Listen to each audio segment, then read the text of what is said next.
सुना हुकूमत किसको कहते हैं। हजरत उमर गुजर रहे हैं, फजर की नमाज के बाद 2 गलियां रह गई हैं, आज पूरा नहीं हो सका आपका दौरा। एक छप्पर है छोटा सा, बूढ़ी अम्मा बैठी है, उमर फारूक गुजरने लगे, बूढ़ी को परेशान देखा, अम्मा जी इजाजत हो तो अंदर आ जाऊं।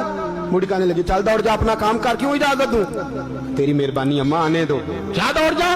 तेरी मेहरबानी अम्मा, गुजारिश है, चलो आ जाओ। अंदर आ गए उमर फारूक।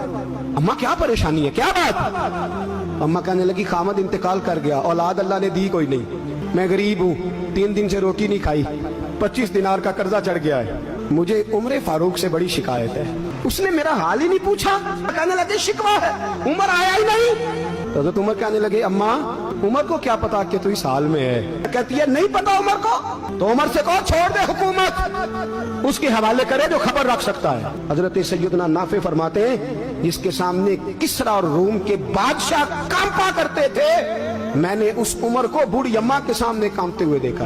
राशा तारी है उमर फारूक का। दौड़े गए, 25 दिनार लाए, राशन रख के लाए, रोटियां पकाई, बूढ़ी अम्मा को खिलाई। कहने लगे अम्मा 25 दिनार ले ले और चल, गलती हो गई, उमर को माफ कर दे।